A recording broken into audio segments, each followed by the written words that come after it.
que David avait coupé était en train d'être écrasé en ces moments-là. Amen. Et les serpents étaient en train de lui mordre le talon pendant que eux blessaient ses pieds. La sémence du serpent lui blessera le pied, mais lui écrasera la tête. C'était la tête de qui que Jésus écrasé à Golgotha, au lieu de la crâne. C'était la tête que David avait amenée à Jérusalem. Ils l'ont écrasé, mais ils ont dit non, peut-être que c'est juste une coïncidence. C'est juste une coïncidence, rien ne va se passer. C'est maintenant ici que nous sommes dans Jean chapitre 20. Le texte que nous avons lu ce soir. La Bible déclare qu'après qu'on l'ait enterré, personne n'est vraiment sûr. Les disciples ont oublié qu'il était en train de vouloir leur rappeler que je suis le Fils de Dieu. Amen. C'est moi qui suis le Fils de Dieu. Jean 14, Thomas le dit, écoute, montre-nous simplement le Fils. Cela nous suffit. Il dit comme Thomas, tu as été avec moi. Comment tu peux me poser cette question? C'est lui qui m'a vu, a vu le Père. Amen. Ne crois-tu pas que je suis dans le Père et que le Père est dans le Fils? Amen. Ne crois-tu pas que moi et le Père, nous sommes un? Les paroles que je vous dis, je ne les dis pas de moi-même. Je l'entends de chez mon Père. Quelqu'un a posé une deuxième question pour dire, si le Fils est dans le Père et le Père est dans le Fils, le jour du baptême du Fils, qui était celui qui avait parlé dans les cieux? J'ai dit, c'est facile. Ta question est facile. Il dit, mais pasteur, tu dis toujours que le Fils était attaché. Là où il y avait le Père, il y a le Fils. Mais le jour du baptême, quelle est la voix qui a parlé au ciel? C'est facile ta question. C'est qui a parlé? C'est le Père qui a parlé. Quelqu'un a reçu Christ ici? Yes. Christ est en toi? Yes. Il est aussi en toi? Ici en vous? En vous aussi? En vous? Yes. En vous? Il est aussi chez les chrétiens qui sont au Congo? Yes. En Asie? En Amérique? En Océanie? Comment il fait ça? Comment il est en vous? Il est en vous, il est en vous, il est en vous, il est en vous, il est en vous, il est en vous, il est en vous. C'était pour démontrer l'omniprésence de Dieu. On parle des dieux.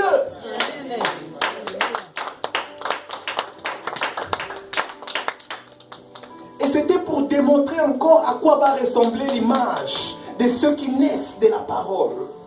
Ceux qui naissent de la parole deviennent une nouvelle formule de création. Alléluia. De manière à ce qu'eux sont à la fois en Dieu et Dieu est en eux. Amen. J'arrive. Le Père est dans le Fils, mais le Fils est au Père. C'est comme nous sommes en Christ. Et Christ est en nous. Comment on explique ça? Qui est dans qui? C'est la mathématique de Dieu. Quelqu'un m'aide à dire la mathématique de Dieu. La mathématique de Dieu. Alors, Jésus est ressuscité, mais personne ne sait que Jésus est ressuscité. Très tôt le matin, Marie s'élève. Marie dit, je dois aller continuer mes services d'ensevelissement pour embaumer. Ils avaient l'habitude d'aller prendre le corps à parfumer et mettre beaucoup de parfums, des aloe vera, qui va finalement rendre le tissu autour très stiff, dur, comme un cocon, pour que le corps ne coulisse pas, que le corps demeure un peu plus longtemps. Et Marie s'élève très tôt le matin, elle n'était pas seule, il y avait d'autres femmes avec elle. Les autres évangiles disent que c'était Marie de Magdala, celle qui avait 7 démons que Christ a délivrés. Et Marie, de par l'amour qu'elle a avec Christ, la Bible dit qu'il faisait encore sombre. Mais Marie s'élève et elle part dans le tombeau du Christ. C'est ça le vrai amour. On n'est pas encore sûr s'il est ressuscité. On n'est pas trop sûr. Tout est obscur. Mais Marie s'élève. Elle prend le parfum. Les parfums pour aller mettre non pas sur le corps de Jésus qui aura encore le temps de faire des miracles, sur le corps de Jésus mort. J'ai envie d'ouvrir une parenthèse ici. Tu sauras qui est ton vrai ami quand tu es dans des conditions difficiles. Quand tu montes, tout le monde veut être ton ami. Mais quand le temps devient dur, c'est là que tu sauras qui est ton père. Yes. Ces jours-là, alors quand tout le monde était à l'aise sur son sommet, il est déjà mort de toutes les façons, c'est Jésus-là. Pierre va même rentrer péché, non? Marie se lève. Marie dit, j'avais 7 démons. Mais quelqu'un est venu pour moi. Il m'a délivré de 7 démons. Non, je ne peux pas le laisser comme ça. Marie se lève. Marie prend ses parfums à elle. Pourquoi tu fais ça, Marie? Par amour.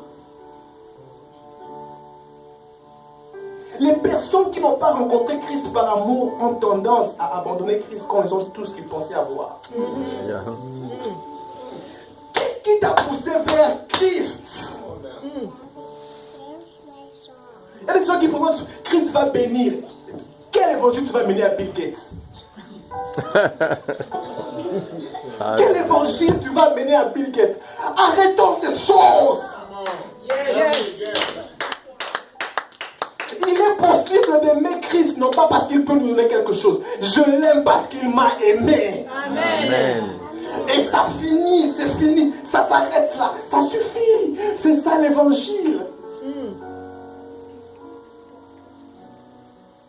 Un Christ mort, on ne prend que le parfum cher parce qu'on croit qu'il nous a aimés en premier.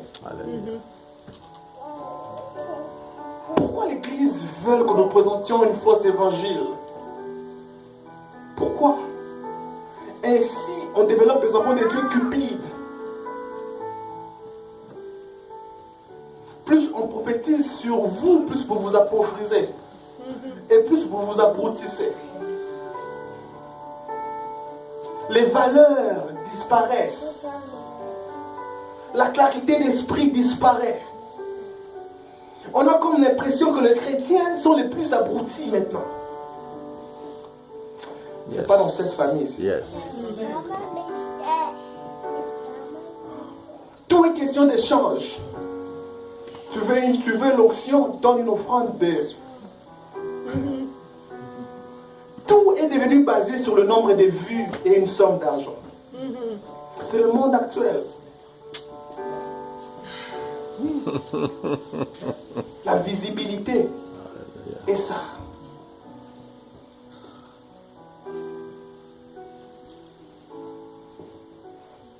C'est pas ça l'évangile. L'évangile, c'est que Dieu a aimé des personnes périssables et il a donné son fils unique mourir à la croix pour eux. Ça suffit. Amen. C'est que le pauvre peuvent trouver la personne du Christ comme le riche. Amen.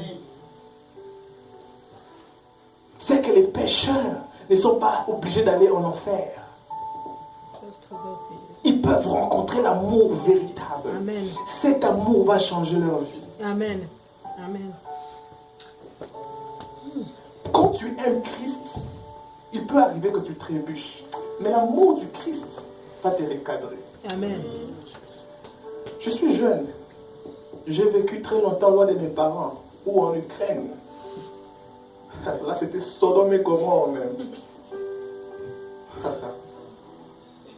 Papa Michel, j'habitais au foyer des étudiants, seul.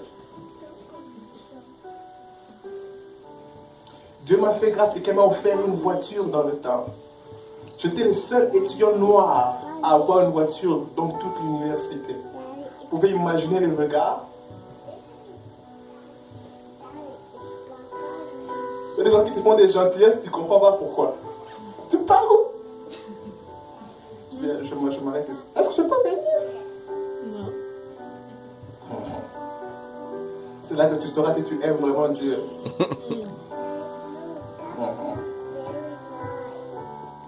Si j'avais seulement rencontré les dieux que les parents m'ont présentés, je lâcherais.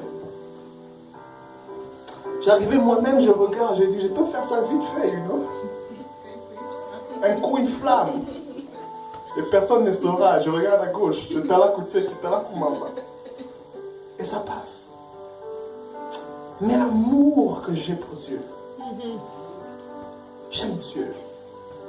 J'aime Dieu. Je préfère garder Dieu dans mon cœur. Amen. faire des bêtises. Alléluia.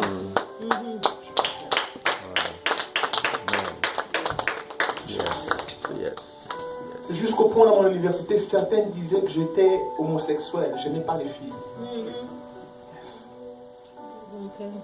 Yes. J'ai entendu envie de pleurer.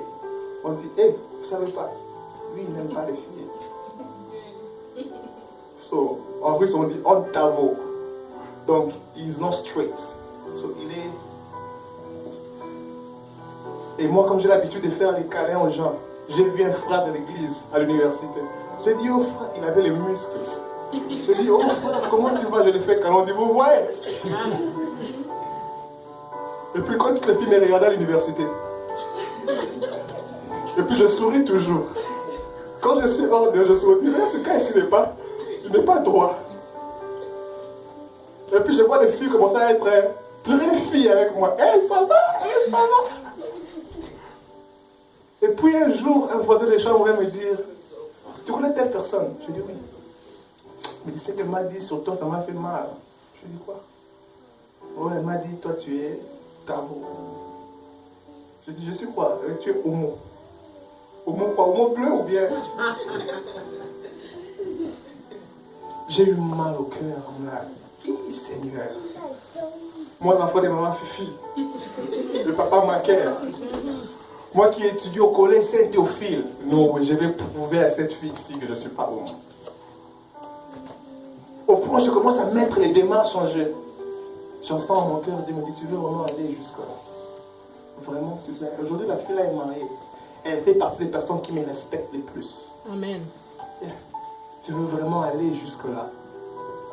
On a non, Seigneur. Tu veux vraiment aller jusque-là? Je dis non. Si Marie n'avait pas connu un Christ qui avait tombé amoureux, Marie aimait tellement Christ qu'il y a des spéculations qui se disaient dans le temps du Christ que Christ sortait avec Marie. Elle aimait tellement Christ de cette manière-là. Tout est obscur. Marie se lève. Elle va servir un Christ qui ne lui donnera rien en retour.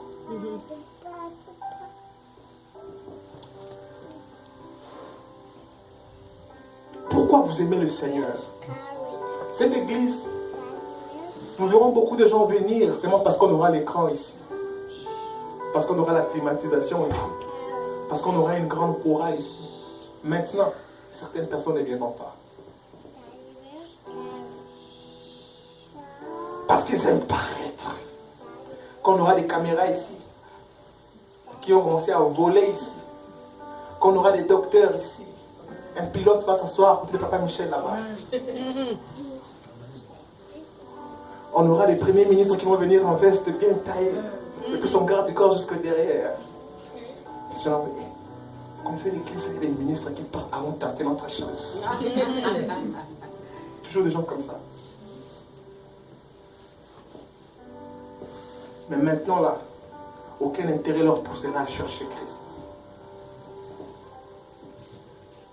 Marie s'élève pendant que tout est obscur. Elle va chercher Christ. Elle arrive, elle trouve que la pierre a déjà été déroulée. Elle commence à pleurer, elle dit, mais qui a déroulé cette pierre?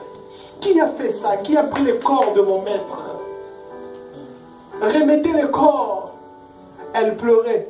Elle rentre dire à Pierre et Jean, nous ne voyons pas le corps du maître. Les deux viennent, entrent. Après avoir fait leur investigation, ils voient que le corps n'est plus, mais que le drap est bien plié, bien placé en place. Ils rentrent en courant, mais Marie reste devant la porte, en train de pleurer. Et il y a un homme qui vient. L'homme pose la question à Marie, en faisant un peu une ironie, comme on dit en philosophie, ironie socratique. Elle pose la question à Marie en disant, femme, toute une phrase, pourquoi pleuriez-vous? Que cherchez-vous? Toute une phrase. Parce que Marie était en train de penser que le corps a été volé. Parce que Marie ne pensait pas que le Messie pouvait ressusciter. Marie regarde la personne, mais ne savait pas que c'était Jésus, la Bible dit. Elle regarde, mais ne savait pas que c'était Jésus, elle répond. Monsieur, si c'est vous qui avez pris son corps, s'il te plaît, montrez-moi, j'irai prendre son corps. Marie, est-ce que tu sauras prendre le corps d'un homme de 30 ans? Tu sauras porter seul un homme de 30 ans, Marie? L'amour peut te faire des choses. Hein. Elle ne calcule pas que c'est un homme mature de 30 ans qu'on a embaumé. Marie dit, montre-moi, je veux aller prendre son corps. Si c'est toi qui l'as déplacé. La Bible dit que l'homme avait l'apparence d'un jardinier. L'homme regarde cette fois-là. Bizarrement, l'homme ne dit plus une phrase. L'homme dit un mot. Elle dit simplement Marie. Et quand Marie entend cette intonation-là, Marie comprend que ce n'est pas n'importe qui l'appelle comme ça. Non, c'est Jésus-Christ. Alléluia. Elle entend Marie des différentes lèvres. Mais cette manière-là, ne vient que de lui. Ce n'est pas tout le monde qui m'appelle comme ça. Alléluia. Tout le monde m'appelle, mais celui qui m'aime m'appelle d'une certaine manière.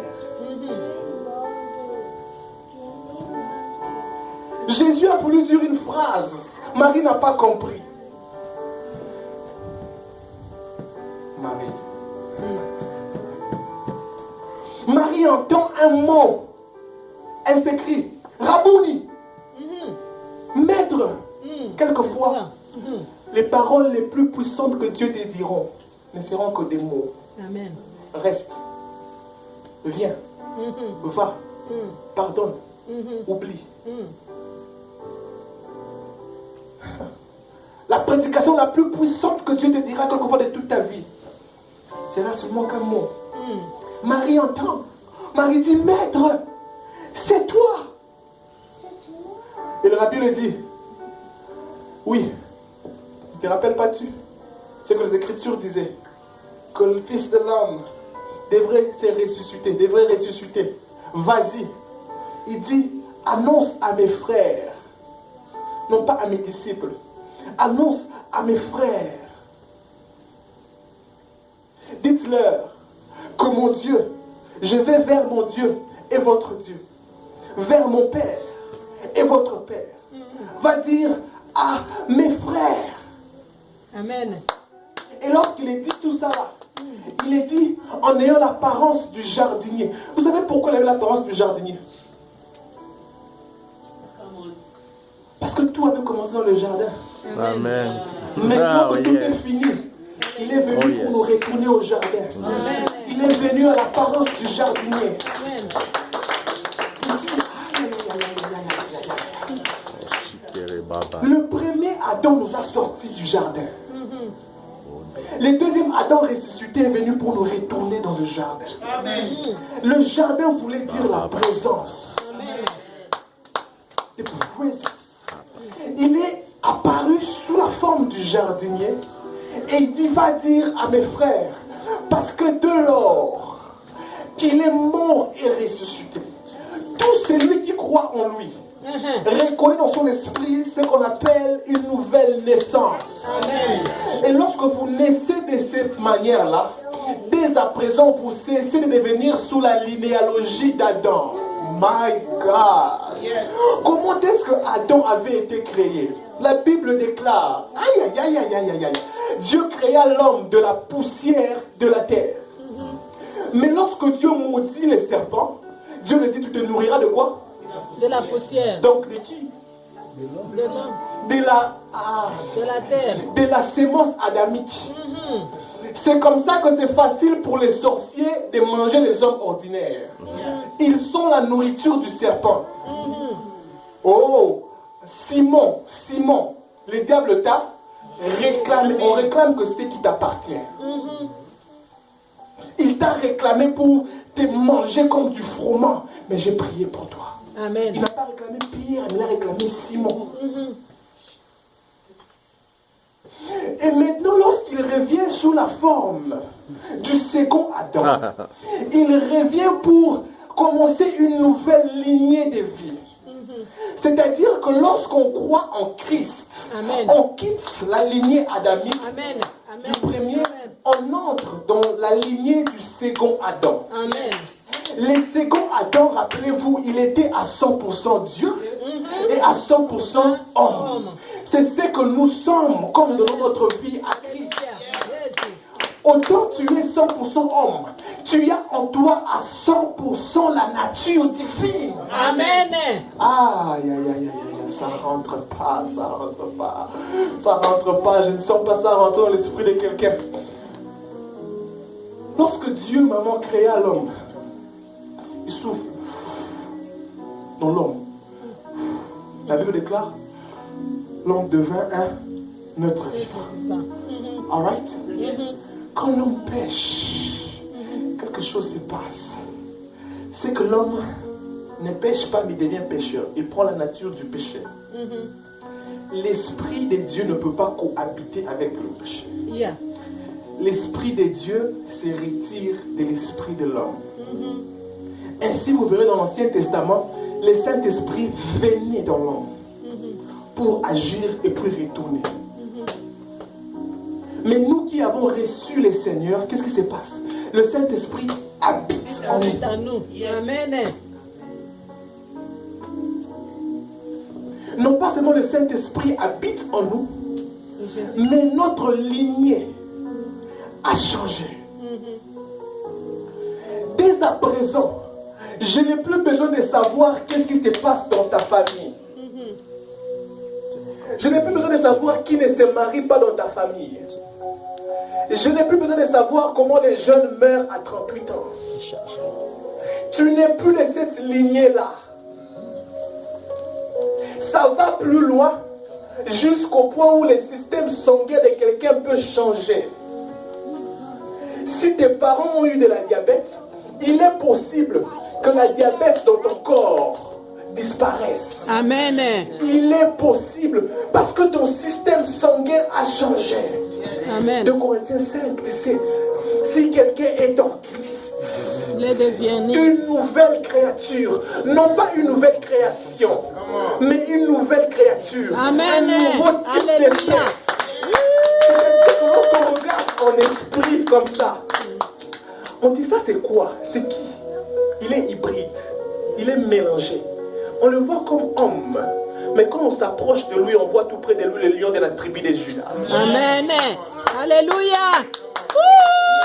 Il est fragile. Il est vulnérable comme homme. Et quand ils veulent mettre la main sur toi, Amen. ils se rendent compte qu'ils ne peuvent pas mettre la main sur toi. Amen. Ils sont fragiles. Mais quand on veut s'imposer sur eux, ils se rendent compte qu'ils ne peuvent pas s'imposer sur eux. Parce qu'ils sont de la nature du second Adam. Ils sont à la fois ils sont êtres humains. À la fois ils sont 100% enfants de Dieu. La Bible dit que Christ est héritier, que nous sommes co-héritiers du Christ. Tout ce que Christ avait, you have it, brother. Amen. Ah. It is simple, but it is profound. Amen. Yes.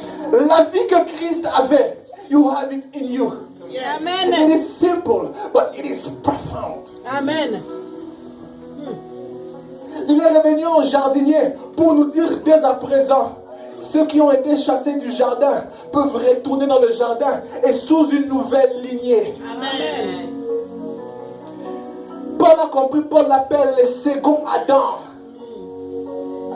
Paul dit, si le péché est entré par la désobéissance d'un seul, la grâce et la justification est entrée par l'obéissance d'un seul. Amen.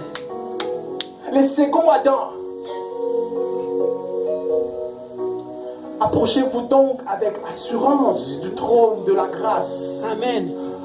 Afin d'obtenir miséricorde et être secouru pendant le moment de besoin. Hébreux 4, 16. Amen. Pourquoi nous pouvons maintenant nous approcher avec assurance du trône de la grâce? Parce que nous sommes une seconde nature. Yes. Pourquoi nous avons cette assurance quand nous nous approchons devant le trône de la grâce? Parce que pour nous, elle n'est pas fermée. Les rideaux du temple ont été déchirés. Lorsque Dieu nous regarde, du haut du cieux. De la même manière que toute créature sur terre ici est descendant du premier Adam, tous ceux qui sont en Christ, quand Dieu les regarde, il voit la lignée du second Adam. Mais pire encore, ce que Christ est assis à la droite du Père intercédant pour eux. Amen. Christ fait l'avocat pour eux. Amen. Pourquoi? Parce que Christ a été homme. De toute la divinité, l'Esprit Saint n'a pas été homme, le Père n'a pas été homme, le jardinier a été homme. Il sait ce que ça veut dire être homme. Un jour, un de mes amis me racontait l'histoire. Il me disait, il avait manqué du respect à un homme spirituel. Et en esprit, il dort, il voit un ange le menaçant, vouloir le tuer. Un ange qui est menacé pour vouloir le tuer. Et quelqu'un d'autre vient intervenir. Il dit non, c'est l'un de mien, ne fais pas du mal. Et cette personne qui intervient, c'était Jésus. Amen. Et il pose la question, il dit, pourquoi il a voulu me faire du mal? Il dit, parce que tu as péché. Tu as fait du mal en faisant du mal à l'un de mien. Il dit, mais je n'ai pas fait du mal. C'était en vision qu'il discutait. Il dit, je n'ai pas fait du mal. J'ai simplement dit la vérité. Il dit, oui, cette vérité-là a fait du mal à l'un de mien. Et tu dois connaître que dans tous les cieux, il y a un seul qui parle en faveur et qui justifie les pécheurs. C'est moi. Amen. Un seul. Il y a un seul, c'est moi. Dans tout le cieux, un seul parle pour les pécheurs. C'est le Christ. Amen. Parce que lui a été homme. La Bible dit dans Hébreu qu'il a été tenté à tout point de vue que les hommes. Il sait ce que ça veut dire être homme. Il sait la pression que ça fait d'être homme. Ainsi, lui peut mieux faire l'avocat des hommes. Lorsque Christ parle au Père, Christ est celui qui dit, donne-lui encore une autre chance. Donne-lui encore une autre chance. Père, encore une autre chance. Encore une autre chance. Heureusement que Dieu n'est pas le Dieu des secondes chances. Sinon, certains auront déjà épuisé les quotas de leur chance. Dieu est le Dieu des multiples grâces. Alléluia. Jean 1, le verset 16. Nous avons reçu de sa plénitude grâce sur grâce. Amen. Si Dieu ne s'arrêtait que sur la seconde chance, mais la plupart d'entre nous qui sommes déjà arrivés à la 17e chance, où serions-nous? Moi, je voulais la nourriture dans la marmite.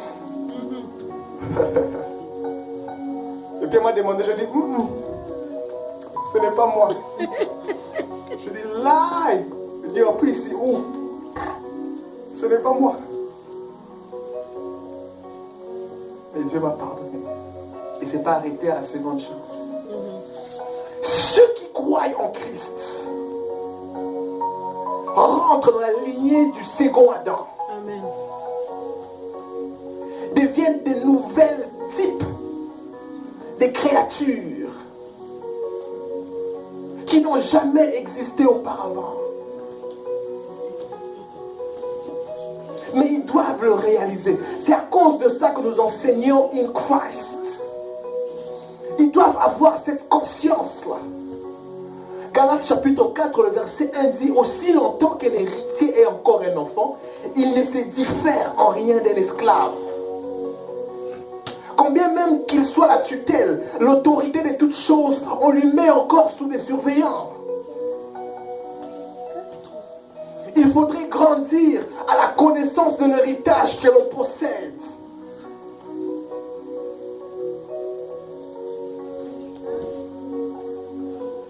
Les sorciers n'ont pas le pouvoir d'étrangler un second Adam. Ils n'ont pas le pouvoir. Ils ne peuvent t'étrangler et puis ils t'étranglent. Tu te réveilles aussi les matins, tu as mal au cou. parle en langue, rentre dans les rêves là. Attrape celui qui t'a étranglé là. Toi aussi étrangle lui. Lui aussi se réveille, il a mal au cou. On a étranglé les gens, mais celui qu'on a étranglé, c'est apparemment la mauvaise personne. C'est impossible. Les sorciers ne peuvent te bouffer. C'est impossible. L'accès qu'ils ont, ça dépend de la permission que tu leur donnes. L'accès qu'ils ont dans ta vie, dans ta famille, dans tes affaires, ça dépend de la permission que tu leur donnes. S'ils ne sont pas permis, ils n'auront jamais accès. Amen. Nous le leur permettons d'une manière ou d'une autre.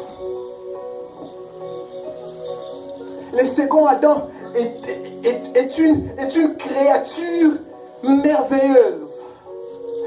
Tellement merveilleuse que l'apôtre Paul est en train de dévoiler dans Éphésiens chapitre 3. Il dit, lorsque vous me lisez, vous comprendrez l'intelligence que j'ai du mystère de Christ, que j'ai révélé en peu de mots. Il est en train de vouloir dire qu'il y a même des anges qui viennent dans des cultes comme ça, qui entrent, qui s'asseyent pour entendre les mystères du Christ, révélés par l'Église. Parce qu'il y a les révélations de la personne du Christ que les anges ne comprennent pas.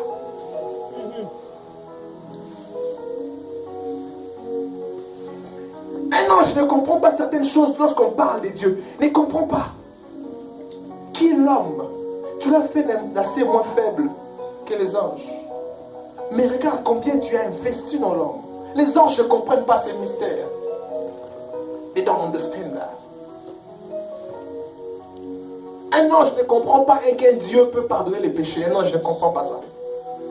Vous savez pourquoi Satan est jaloux? Il a péché une fois, on l'a chassé, il ne retourne pas.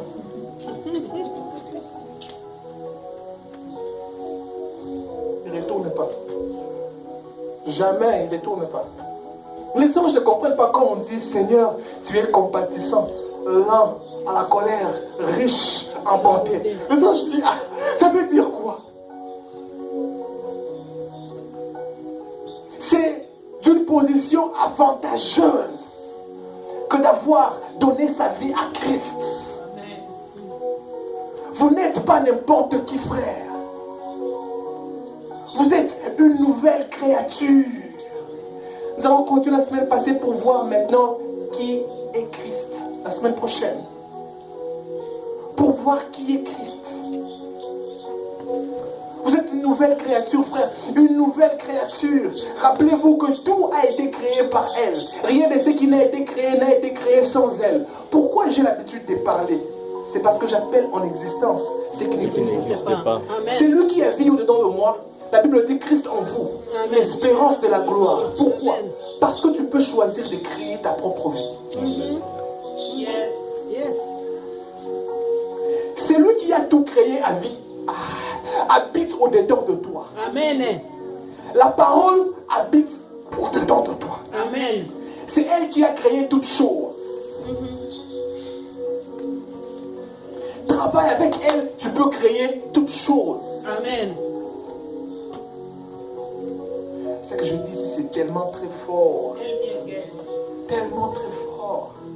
Qu'est-ce que nous avons l'habitude de dire? Moi, vraiment, ça ne va pas.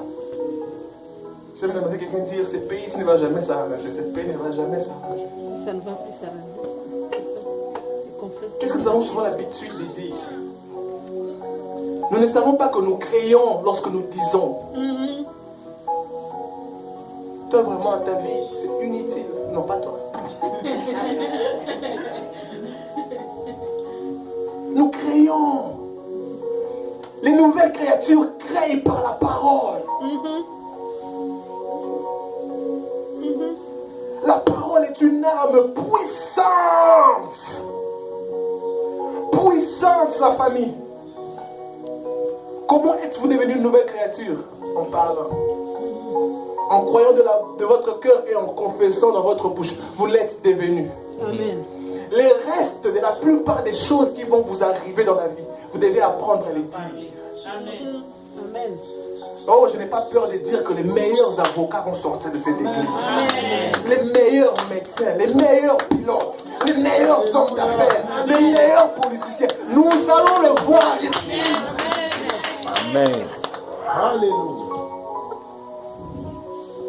Certains seront jeunes, mais ils seront respectés. Les meilleurs prédicateurs, ils sortiront d'ici. On dit, mais toi tu dors avec la Bible dans quelle position?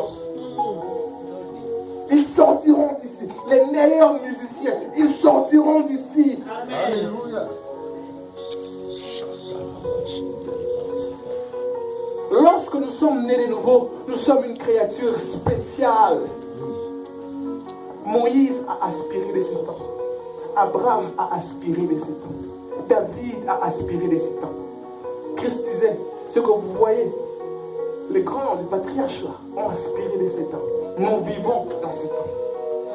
Rien de ce que Moïse a fait avec Dieu peut de loin être comparable avec ce que nous pouvons faire avec Dieu. De loin, de loin, de loin. De loin.